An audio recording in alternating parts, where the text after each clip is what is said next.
July 19th, 1976, 8:47 in the morning. Société Générale Bank, Nice, French Riviera. A security guard unlocks the main vault door and freezes. The 20-ton steel door won't budge. Someone has welded it shut from the inside. Maintenance crews arrive with blowtorches. 2 hours later, they break through. What they find makes them question their sanity. The vault is destroyed. 400 safety deposit boxes pried open. 60 million francs vanished. Empty wine bottles scattered across the floor. The remains of a gourmet feast. Cigarette butts crushed into fine Persian carpets, worth more than most French citizens earn in a decade. But here's what stops every investigator cold. On the wall, written in elegant script, sans âme, ni haine, ni violence. Without weapons, nor hatred, nor violence. Someone didn't just rob this bank. They moved in. They cooked meals, they drank Burgundy, they played cards.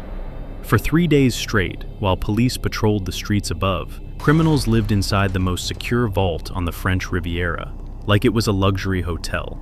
The investigation that follows will consume 6,000 officers, Interpol, the FBI, every intelligence agency in Western Europe.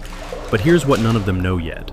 The mastermind isn't a criminal genius. He's a 44-year-old photographer who spent 2 years crawling through sewers, dreaming of one perfect weekend.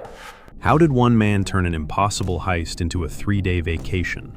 Albert Spaggiari was born to fight battles he couldn't win. December 14th, 1932, Laurent-Montaglin, a frozen village in the French Alps. His father, a traveling salesman, disappears before Albert learns to walk.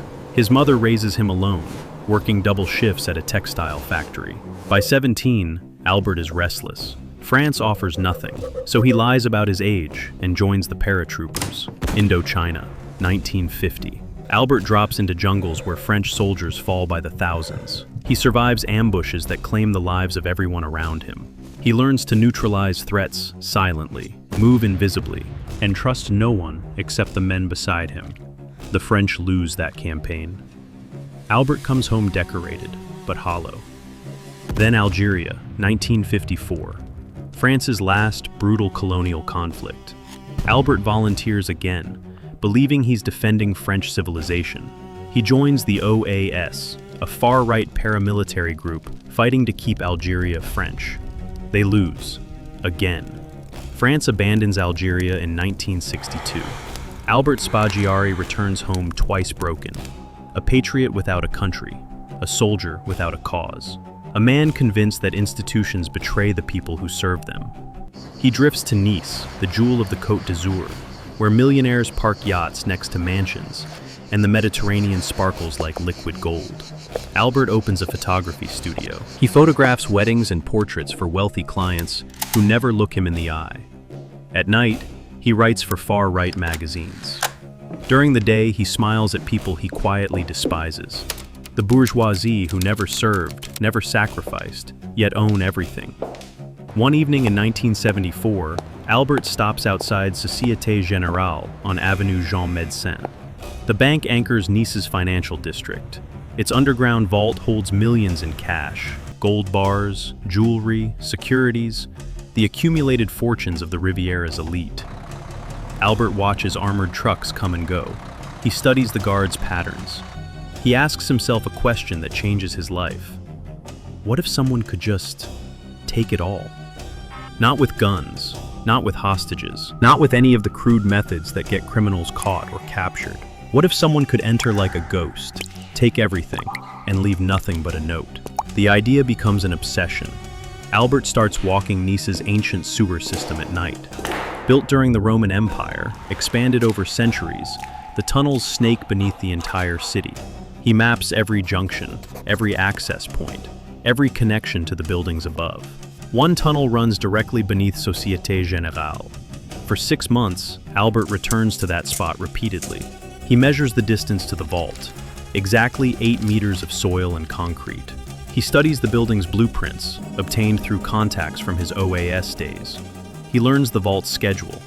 Sealed Friday evening, unopened until Monday morning. The Bastille Day long weekend approaches. 3 full days when the vault sits unguarded. But Albert can't do this alone. He needs specialists, Safecrackers who can open 400 boxes in 72 hours. Tunnelers who can dig silently. Welders who can seal a 20-ton door from the inside. Through underground networks across Marseille and Paris, he recruits 20 men. Career criminals, yes, but professionals. Men who understand one absolute rule. No weapons, no violence. If anyone gets hurt, the job is off. This isn't negotiable. Albert despises common thieves, the amateurs who wave guns at bank tellers and harm innocent people. He envisions something different, an elegant crime, a statement, proof that intelligence beats brute force. He rents a small warehouse near the Paylon River, far from the bank. Inside, his team trains. They practice opening replica safes. They synchronize their movements. They rehearse what to do if something goes wrong. Albert visits the sewer entrance point dozens of times, always at 3 a.m., always alone. He times how long it takes to reach the spot beneath the vault. He calculates how much concrete they'll need to remove. He plans where they'll dump the rubble. The operation will cost 250,000 francs in equipment and bribes. Albert empties his savings. He borrows from friends who believe he's expanding his photography business. He sells his car. 2 years of preparation, 2 years of crawling through filth, 2 years of lying to everyone he knows, for 72 hours of absolute perfection. In combat, Albert later wrote, I learned that the boldest plans succeed because enemies expect caution. They never expect audacity. The enemies in this case wear badges, and they have no idea what's coming. The plan is insanely simple. Enter through the sewer, dig up into the vault, weld the door shut, open every box, leave before Monday. Don't hurt anyone. The details, however, require 200 pages of handwritten notes. The entry point. A drainage tunnel beneath Rue Gustave Deloy, 90 meters from the bank. Albert has welded a hidden panel into the sewer wall, disguised as maintenance equipment. Behind it, digging tools, acetylene torches, food supplies, and 400 meters of electrical cable for lighting. The route. From the entry point, the team will move through 120 meters of sewer tunnels, knee-deep in water, carrying equipment on inflatable rafts. At coordinates Albert has marked with paint, they'll turn upward and begin the vertical dig. The excavation. 8 meters of compacted earth and reinforced concrete separate the sewer from the vault floor. They'll dig using pickaxes, pneumatic drills muffled with custom silencers, and bare hands when they get close enough to risk detection. The rubble, approximately 3 cubic meters, will be loaded onto rafts and floated deeper into the sewer system, where it'll look like municipal debris. The vault door. This is the masterstroke.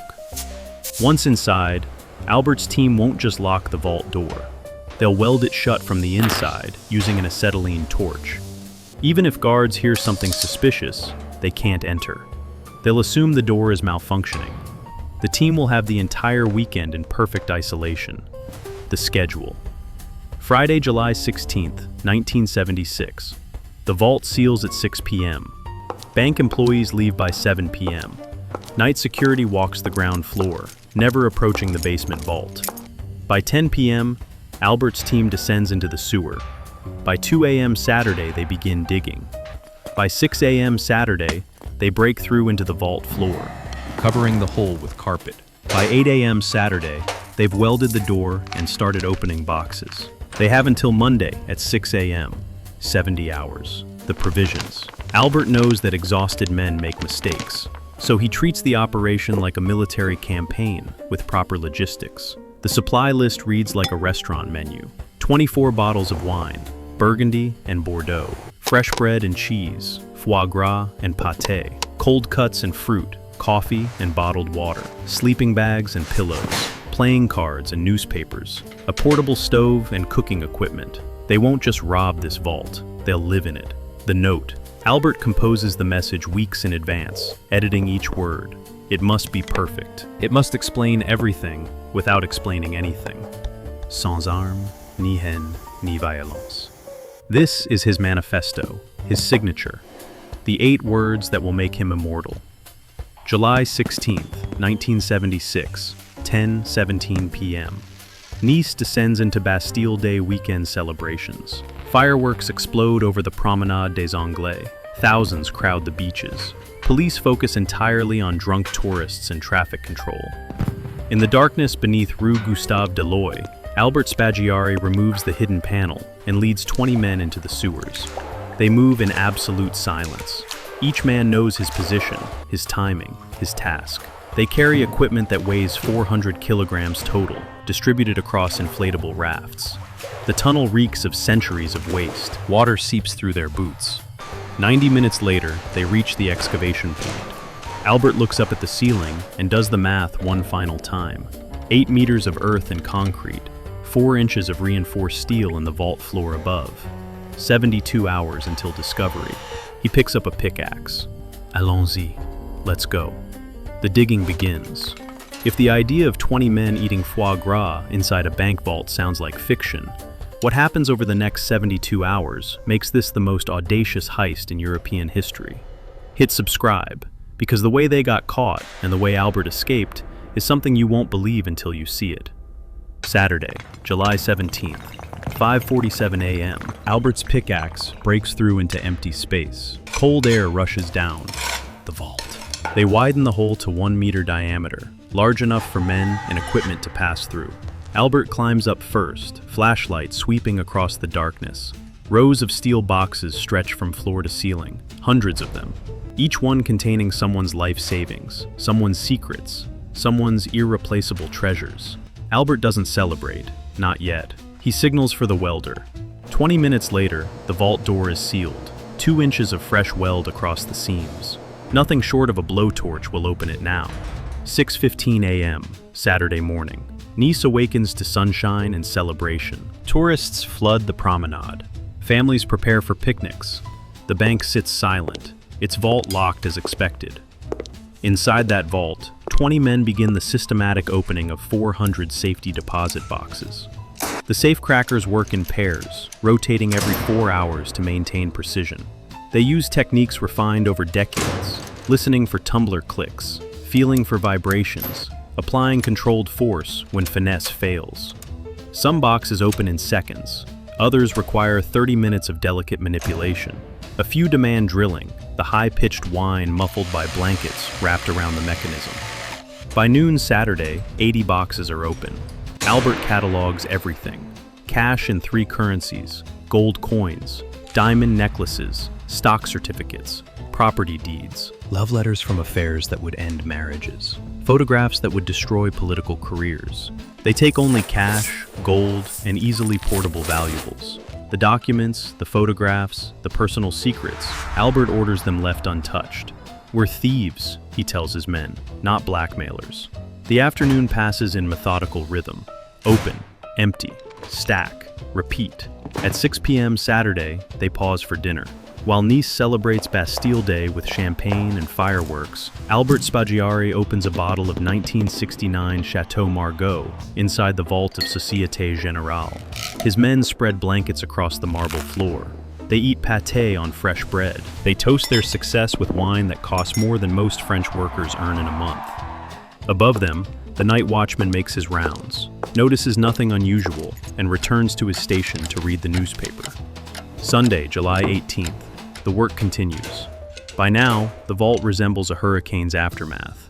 Shattered boxes everywhere, papers scattered across the floor, empty containers stacked in corners. The men have adopted shifts. Work for 6 hours, sleep for 2, eat when hungry. Albert barely rests. He moves between teams, checking progress, solving problems, maintaining discipline. One younger crew member starts pocketing items beyond his agreed share. Albert pulls him aside. "We agreed on equal division. Stick to the agreement or leave through the same hole you came in, alone." The man returns his extras to the pile. By Sunday evening, 340 boxes are open. 60 remain, the most secure models, requiring specialized equipment they didn't bring. Albert makes a command decision. "Enough. We have more than we can carry. Prepare for extraction." Monday, July 19th, 3 a.m. The team begins the exodus. Men descend through the hole one by one, carrying bags stuffed with cash and gold. They retrace their sewer route, moving slower now, burdened by wealth. Albert stays behind with 2 others. They sweep away obvious evidence, scattering false clues. cigarette butts from a brand Albert doesn't smoke, fiber samples that match nothing the team wore, a partial footprint from a shoe size none of them possess.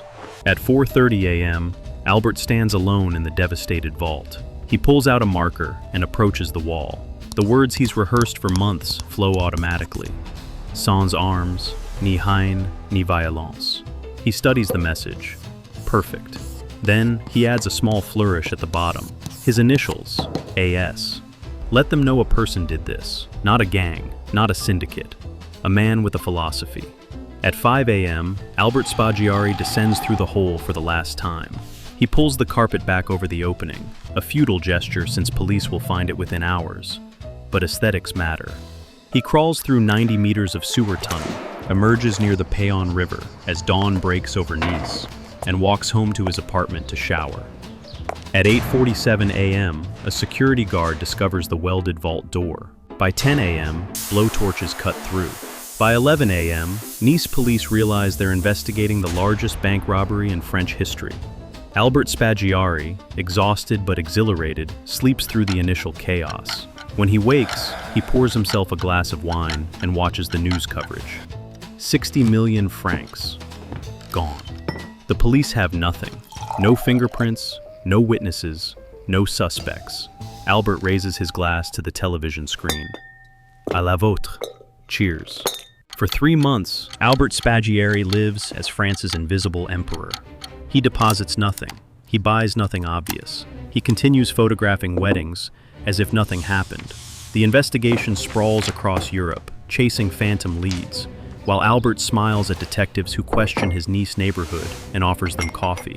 But perfection has limits, and 20 men have 20 mouths, 20 wives, 20 girlfriends. October 1976. A crew member's mistress gets drunk at a Marseille bar and brags about her boyfriend's sudden wealth. A police informant overhears. Within 48 hours, the entire cell is under surveillance. October 27, 1976, 6 a.m. Albert wakes to the sound of his door splintering. 12 officers drag him from bed. They find maps of the sewer system, receipts for welding equipment, and a manuscript, already 80 pages long, describing the heist in detail. Albert was writing his memoir before he was even caught. The interrogation lasts 72 hours. Albert admits everything. He draws diagrams. He explains techniques. He names no accomplices. I planned it. I executed it. Arrest me. Leave the others alone. French prosecutors laugh. They have enough evidence to convict the entire team. Trial is set for March 1977. The courtroom fills with journalists from 3 continents. Albert Spaggiari, the sewer king, becomes an international sensation.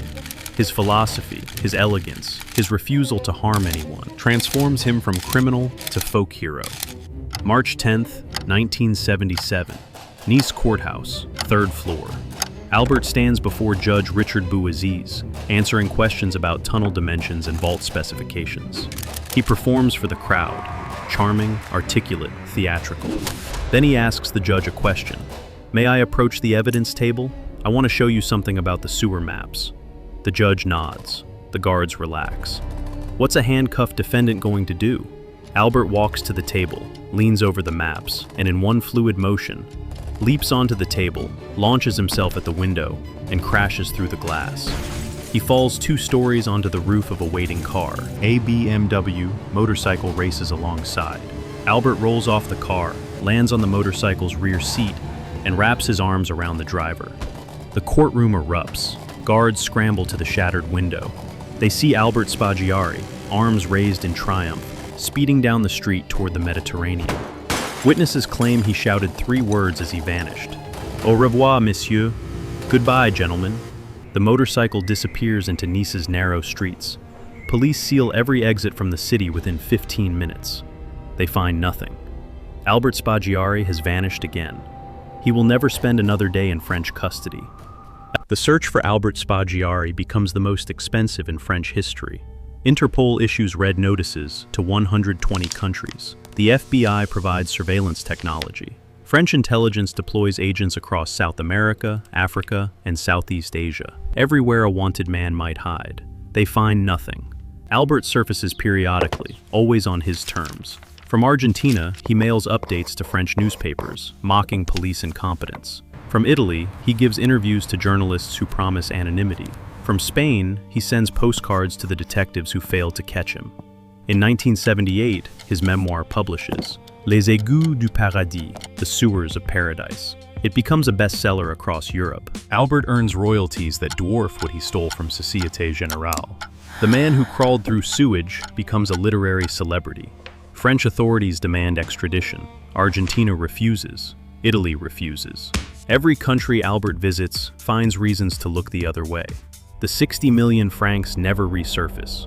Police suspect it's laundered through Swiss accounts, converted to gold, distributed among the 20 accomplices.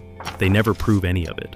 Albert settles eventually in Italy, living quietly under an assumed name. He writes 2 more books. He grants occasional interviews. He maintains his philosophy to the end.